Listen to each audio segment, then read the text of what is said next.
Hi and hello watch fans, and welcome to another edition of The Real Time Show with me, your friendly neighbourhood watchmaker, Rob Nuts. I'm flying solo because for the first time today, well, two firsts are occurring actually. We've got two guests in the studio, Thibaud and Raphael from Alto Watches, and we've opened up the curtains to reveal the torrential downpour that Geneva has gifted us. What a shame, after all that beautiful sunshine, that this is how the opening events party is going to be conducted, but it's at least comfortable. Are you both comfortable, or are you both nervous about the fact that we're live? Very comfortable. Not nervous at all. Not nervous at all. All right, okay, well, that's good to hear. I'm glad that we haven't put the fear of God into you. Now, we've had you on the show recently, Thibaud, because, of course, Alto has been one of the most talked about new brands because of the bold design language that has been roundly praised, to be honest. And you're our kind of guy because you like doing things in a different way. Raphael also, I know you like doing things in a different kind of way. We got to know each other in a lake, by the way, almost naked. Well, yeah, almost. And the weather was even not as good as this. Yeah, true. It was a great bonding session. So, rather than talk about the brand that we've discussed, obviously, quite recently, I think the best thing for us to do is maybe focus on this very event itself, because events are very important to new brands, but everybody's got a different story. You are a brand like few others. You have really attacked the watchmaking game from a very creative angle, and so I'm sure your stories will be interesting, unique, and something the listeners will get a lot from. So tell us, how has the event been so far on day one, and what do you think of Geneva Watch Days in general? Thank you for having us, Rob. Real pleasure, even if the rain is here, but real pleasure to be in this bubble. Now, the relationship with the Geneva Watch Days, we first came last year as an exhibitor. The feedback was really good. We see a major difference with Watches and Wonders, which is much more formal, much more, not to say professional, but very formal. And now it's like rentrée des classes, as we say in French. So everybody spent summer somewhere, did the homework, and now we just gather all together. And the importance of this type of event in September is crucial for me because, and I think that we're going to share the same vision with many brands. Just because we need to see each other and gather each other, and the year has been so weird in terms of geopolitics, business. Everything is unpredictable. So yeah, it feels good to share how the year is coming and the future. And the casual vibe of the Geneva Watch Days is very pleasant because everyone, all the watch world is there, and you get to share with collectors, with people from retail, with press, and with everyone in a very relaxed way, like the big family of watches. It is, I always say, the most intimate of all the watch events, and one that I think everyone's got a real soft spot for because of when and how it came about, and how it sort of brought us all back together, and how thrilling it was in those early days. This is the 6th edition of Geneva Watch Days, which strangely makes me feel old somehow, because I mean, I've been to them all, and I remember them all clearly, and this one already is off to a great start for me. I think that the watches that we're seeing released are pretty top quality. I think it's a good slew of new releases. What have the reactions of people been to your pieces? Because, of course, although there's not so many novelties, it's really a continuation of that first step in the industry. There are many people that still have never had an Alto in their hand and on their wrist. So give me some up-to-the-minute feedback of customers or potential retail partners that you've talked with today. Yeah, it's exactly that. I mean, we are a very small brand, so even if we announced 3 novelties in April, May this year, not a lot of people have seen it.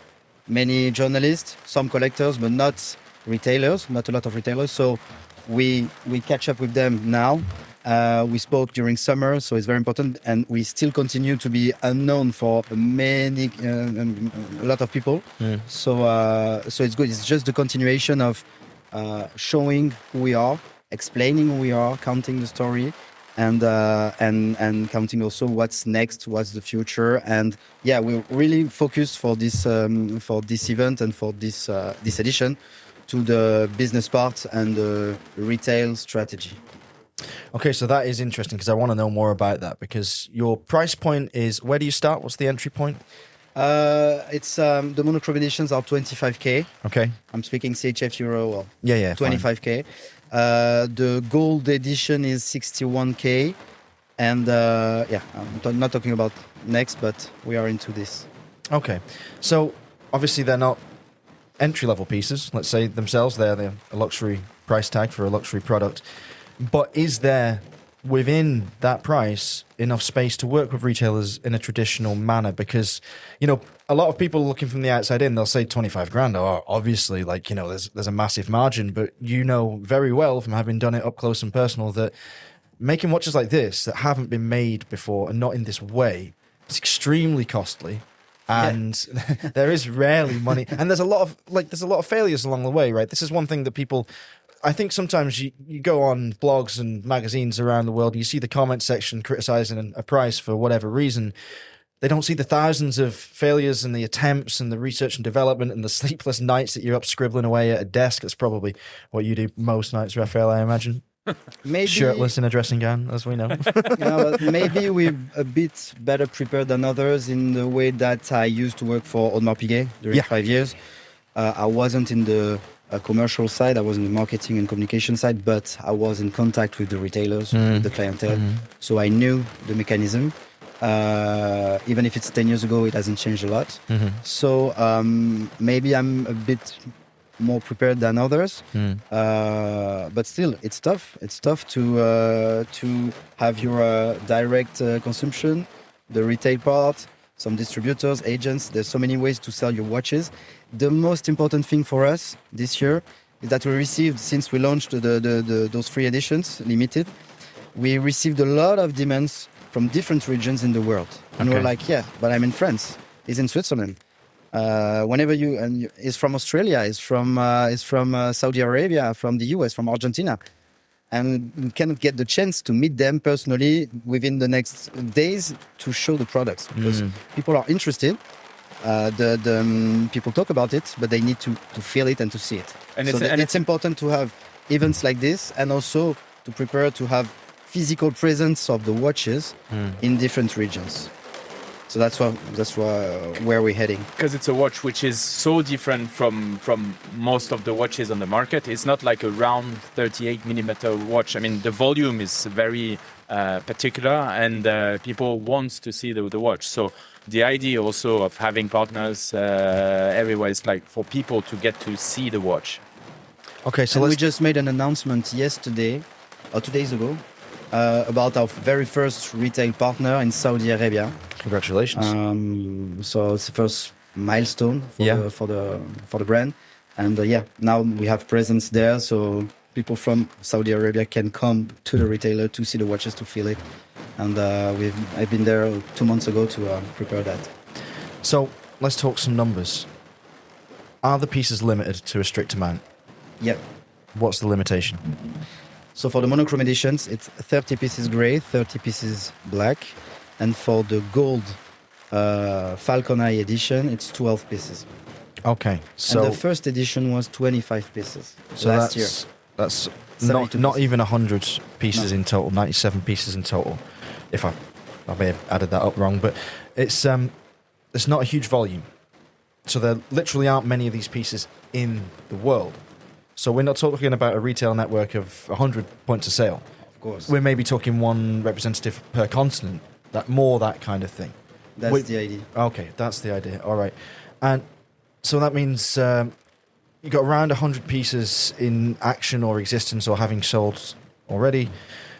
How many do you expect to do a year? Are you aiming for around... the years to come? Like your yearly targets, like what would you say your maximum capacity would be?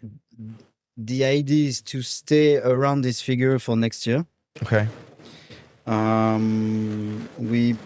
And then, who knows, but we want to reach 100, 150 pieces. Good. In the 3-4 years to come. Mm-hmm. And then we'll see what happens. We'll see the appetite, we'll see what we can go out of the production also, because there's a production limitation itself in terms of capacity. For now the plan is to steadily grow, but very smoothly. Carefully. Carefully is the word. Carefully. Yeah. No, I honestly think it's a beautiful limitation. It's a great number. It's going to be an extremely exclusive watch worldwide at those levels. And if you hit your 150 pieces a year target, that's not going to change. And if you have maybe, we're saying what, like 5 to 10 key partners, retail partners around the world, and they maybe have a stock of like 3 pieces each, if that, just to get the feel of it on the wrist, then you may be only doing 15, 20% of your business through retail, which is a pretty agreeable amount, I would say, when the rest of it's going to be direct to consumer. So nice to see the sustainable plan, a bit of realism, and that something so special will remain special. Which to me, strangely enough, it doesn't always manifest in a desire for the product, but it does make me want this watch more. I think because it is so special, even if it were unlimited, it would be like nothing else. And the fact that it is both like nothing else and limited is actually quite a lure for me. But Raph, tell me this, what is it that people say to you about the design, particularly the second hand? Because we should talk about the second hand. If people haven't had the watch in their hands and seen this thing operating, maybe you could tell them what they would expect to see from the second hand, and then tell me what they say to you when they've seen it. Well, actually, I was not responsible for the second hand, because when I joined Thibaud, I already had that to play with. And the question, like, we're thinking for the future, should we keep that? And for me, it's a subtle signature. So some people see it right away, some people don't. Some people has to really focus and said, okay, can you point a difference?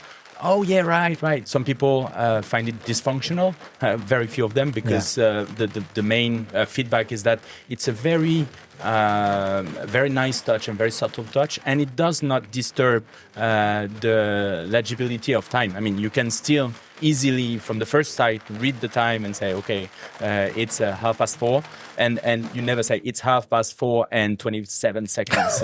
So it shows that your watch is alive, and it tells also a beautiful story. And for me, it's something that is, let's say, a design philosophy, is that every creation has to tell a story. And this feature talks about a story that, even if your present is running forward, I mean, you still have your memory and everything that goes backward that fueled your present. So it tells something which is really meaningful, and at the same time, it's a very nice signature in my sense. So I really want to move forward with that idea, which is not an obvious signature and a big logo in the middle of the dial. Just to clarify what we're talking about here, is the second hand goes backwards. And I find it, and this is going to sound maybe a little bit like unnecessarily grand, but I find it strangely grounding. And I think it's something to do with what you were saying about like your memories in the past and where you've come from. It's almost like when you see a second hand going forwards, I never think about this consciously, but you kind of feel like, oh, you're sort of rushing towards time. Whereas when you see the hour and minute hand going in the right direction and the second hand going backwards, it somehow grounds you in the present, where there's that tension between the future and the past. You actually don't see the hours and minutes running forward. I mean, you know that they are. And if you look at your watch 10 minutes later, you'll see that your minute hand will have moved from 10 minutes, but you don't feel the time which is running. Yeah, I like it. I do like it. I was perplexed by it at first, but it's not the first watch to have a backwards running second hand. It's extremely rare, but it is something that I've grown to really appreciate just through experiencing it. You know, on paper, if I read about it, I'm like, yeah, but why? And then you see it in real life and you actually get a different sense, which is, I think it rounds out the product really well, and I love it. But aside from the second hand, we've got a very complex case. We've got a very complex dial structure. We've got like one of the most unusual wears on the wrist. It doesn't really feel like anything else. Tell us what people have said to you. Have they said the same thing? Have they been surprised when they get it on the wrist? Are they happy with how it fits and feels? It's really personal. I mean, it's all about taste. I mean, taste is personal. And once again, the idea is to tell a story with a watch. But the main point is you have to be honest with your story. If you're honest with the story you're saying, you're really gonna touch people. If you fake a story to please everyone, in fact, you're not pleasing anyone at all. But if you're true to what you want to say and you go 100% in that, and that's what we do with the design of the Alto watches. There are some people who say, okay, it's not for me, and it's fine. And there are the people who say, okay, I really like that because it's very honest. And I mean, with the quantities that we are aiming, you only need to touch people, but to touch them real. And talking about the future, as we mentioned earlier, what can we expect to see from the brand? Because you've got this core tenet of the second time going backwards now, but you've got a design that is iconic enough, to overuse an overused word, but iconic enough to stand alone, really, to really be a cornerstone of the brand and be something that is built on and refined over and over and over again? Or will that remain something that is on its own or alone, and then you will explore different ideas in completely new case shapes with completely new materials or things we couldn't possibly imagine? It took me a lot of time to develop this shape. Yeah.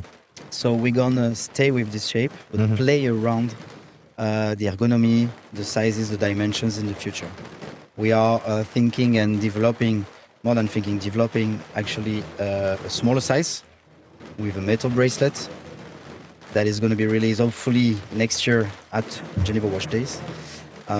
So yeah, but again, when you reduce the size, you need to start with a new movement because everything was made only for this shape.